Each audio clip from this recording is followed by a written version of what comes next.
Em tempos de epidemias de vírus, a questão é uma só. Será gripe ou uma dessas viroses como dengue, zika ou chikungunya? Os sintomas gerais de todas essas viroses são muito semelhantes, principalmente no início. Então, como proceder? E é por conta de tudo isso que hoje o Cotidiano está aqui no Hospital Novo Atibaia. Vamos conversar com o Dr. João Garreta, ele que é infectologista, para, assim, colocar a gente na situação real da coisa. Porque a gente entra em desespero, doutor João. Quando ouve falar zika, dengue, é muita informação para nossa cabecinha. É verdade. No consultório aparece esse povo desesperado assim, que nem eu e muitas pessoas que me circulam?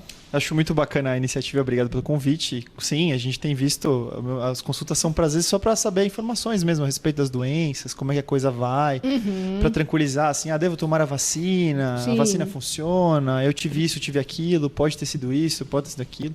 A gente tem visto bastante, tem uma coisa bem frequente, né? E já que no inverno acaba que as pessoas pegam, sim, mais resfriados, gripes, enfim, essas alergias, né, e todas essas questões respiratórias, teria, assim, alguma receita de bolo, entre aspas, tipo, o primeiro sintoma, que a pessoa já fica preocupada, meu Deus, pode ser uma gripe simples, uma rinite, uma início de pneumonia, enfim.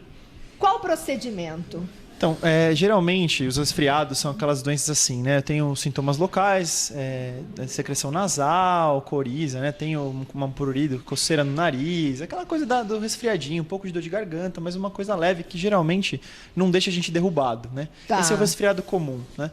Aquele que derruba, que vem com febre alta, de início súbito, que de repente estou com febre, muito jogado, muito cansado, dor no corpo, e aí a falta de ar, né, que é um sintoma que é de alerta, né? Da H1N1. Das síndromes gripais, das gripes graves, né? Porque a gente tem, hoje nós falamos de influenza, né, como o principal vírus, né? E dentro de influenza nós temos tipos, temos influenza, a gente divide em influenza A e influenza B. São os vírus que são mais importantes. Dentro do influenza A, nós temos o H1N1, PDM09, ou da pandemia de 2009, né? Que ficou mais famoso e atualmente é o vírus que sim mais circula, é o mais frequente. Mas existem outros, então é um leque que a gente nem sabe. Geralmente ele vem com febre, muita dor no corpo. E o sintoma que fala que é grave, né, é em poucos dias, 2 dias de doença, vinha uma falta de ar muito importante. Esse é o sintoma que fala, nossa, isso é preocupante para pensar numa gripe mais grave, é um sintoma que nos preocupa mais. Em geral, os resfriados comuns são muito mais frequentes, sem dúvida, muito mais frequentes.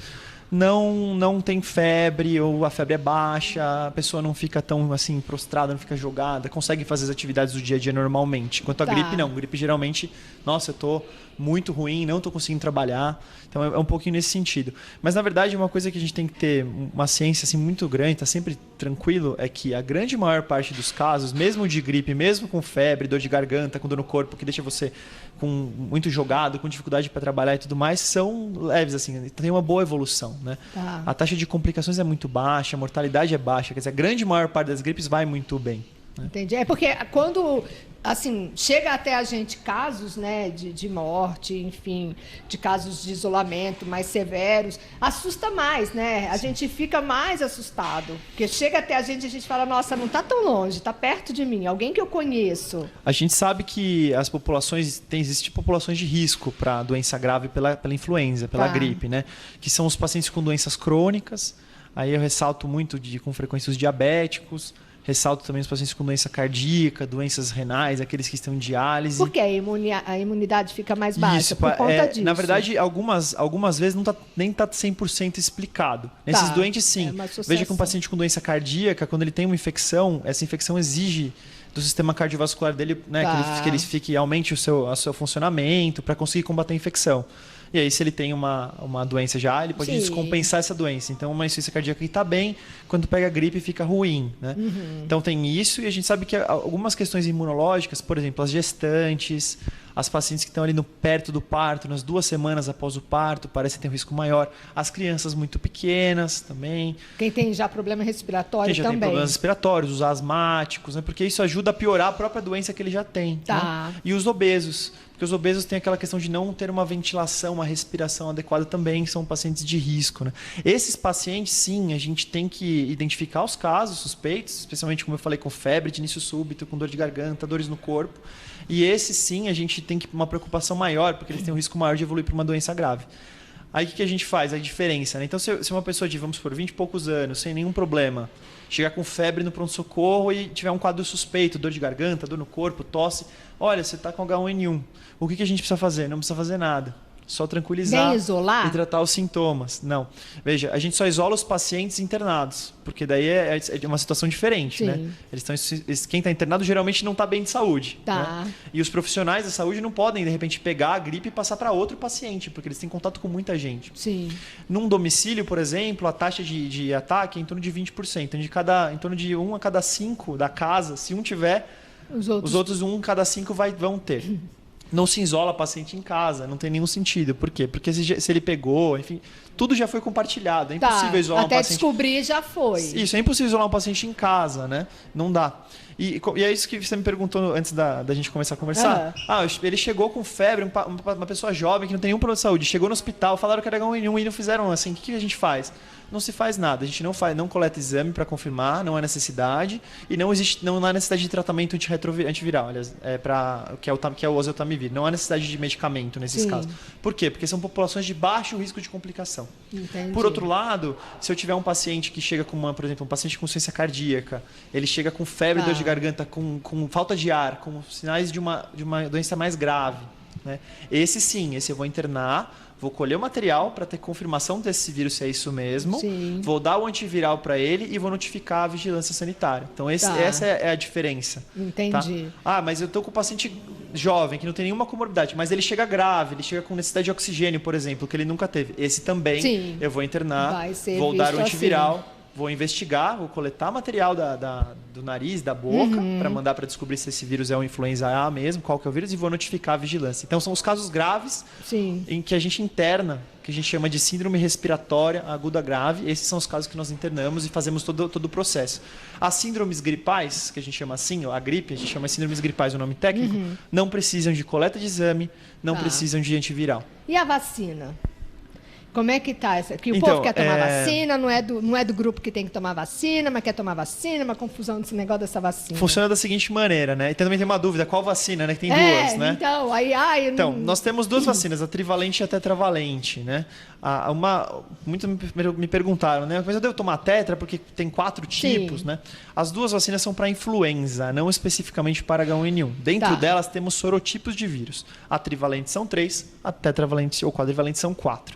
O único que é diferente, as duas têm o H1N1. PDM09 e tem o H3N2, que é o vírus mais comum também, são os dois mais importantes. O único vírus que tem a mais na quadrivalente é um tipo de influenza que é a influenza B. É do grupo que não é o grupo mais frequente atualmente no Brasil. Por isso que eu até brinquei. Não é tão importante esse 4º tipo. Qualquer uma das duas vacinas ela é importante. Vai ser... Aí você me pergunta, duas coisas que você me pergunta. Devo tomar a vacina? Se você for da população de risco, como eu comentei, doença cardíaca, doença renal, se você tem alguma doença crônica, doença neurológica, se você é diabético, acho que a única que não ganha é a hipertensão sozinha. Todas as outras, obeso, gestantes, devem tomar a vacina, sim. Essa é uma indicação importante. Eu não sou desse grupo de risco, devo tomar a vacina? Não é obrigado, não é uma indicação que, nossa, vai mudar muito a sua vida. Posso tomar? Quero tomar. Não tem quase nenhuma contraindicação. A vacina é feita com vírus inativado, então ele não causa infecção. Existe uma pesquisa muito interessante americana, em que eles pegaram os pacientes, eles identificaram em torno de 1.000 pacientes, eles falavam assim, se você tiver algum efeito colateral da vacina, volte para a gente investigar. Porque muito se diz que a vacina dá gripe. Sim. Né? E o que aconteceu com esses pacientes? Então, todos que tinham sintomas respiratórios, começou a ter tosse, começou a ter catarro depois da vacina, eles eram orientados a voltar. Em torno de 1.000 voltaram. Daí, o que os americanos fizeram? Coletaram o material desses caras para ver, vamos procurar os vírus, né? E eu achei que foi muito interessante. Achou-se todo tipo de vírus, mas não achou vírus da influenza. O que isso significa, provavelmente? as infecções respiratórias, os resfriados, as gripes são muito comuns no inverno, e é quando a gente vacina. Então, na verdade, provavelmente as pessoas já iam ficar gripadas, isso, ou iam ter um resfriado. E o único vírus que a gente não encontrou foi da gripe. Então, com certeza, a vacina não causa gripe, não causa sintomas gripais. Se você fosse ficar gripado, você já ia vacina ou sem vacina. Entendi. Tá? O que a vacina causa, febre no dia da aplicação e dor no local. E dor. Nada Falam além que dói disso. bastante. Muito nesse sentido. O que a gente tem que falar para prevenir, como eu me prevenir, né? Evitar a gripe. Sim. A única coisa cientificamente comprovada, olha, isso funciona, isso é muito bom, isso é legal, lavagem das mãos. E com uma frequência grande. E o álcool, né? Álcool em gel, que tem que ser o álcool em gel de higienização das mãos que você compra na farmácia, não é aquele álcool de limpeza, porque aquele álcool geralmente é em torno de 35%, isso para a bactéria não resolve nada. Tá? Nem o álcool de posto, que é 99%, nada disso. Tá? A gente usa o álcool 70%, esse é o número. Tem as formulações em álcool em gel e tem as formulações líquidas também. Geralmente se vende em farmácia e casas específicas, não se vende no mercado, por exemplo, a menos que se venda como gel de higienização das mãos. Funciona muito bem, a eficiência é a mesma, da lavagem das mãos adequada. A gente recomenda sim, o álcool em gel porque ele é mais fácil, né? Não é todo lugar que tem uma pia, você pode carregar consigo o seu próprio álcool em gel. Isso eu acho que é a única medida que realmente... E a vacina das populações de risco. São as duas medidas que verdadeiramente reduzem. Ah, estou gripado, né? Tem aquela coisa, uso máscara, tem até essa... Sim. A precaução é de gotículas, então o uso da máscara cirúrgica é interessante. Muitos países fazem isso. Estou com gripe, me falaram que eu estou com H1N1. Se você for sair no lugar público, usar máscara para proteger o outro. Exatamente.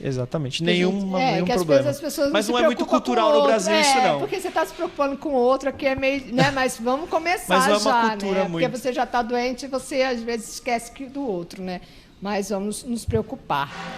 Muito obrigada, acho que foi muito legal a nossa conversa. Foi um prazer. Para explicar para quem está em casa, a gente também, né? Eu também ouvi tudo isso, porque a gente fica, como eu falei, a gente ouve tanta coisa e fica assustado. Não é para assustar, é para conhecer e saber adequadamente, né, o comportamento e as coisas que acontecem. Porque o que a gente ouve é isso. Eu fui no médico, o médico não fez nada. Às vezes era só ficar tranquilo, né? E tomar a medicação. Então, o Dr. João nos explicou. Mais uma vez, super obrigada. Agradecer também ao Hospital Novo por receber mais uma vez a nossa equipe. Obrigada. Obrigado a você pela oportunidade. Valeu.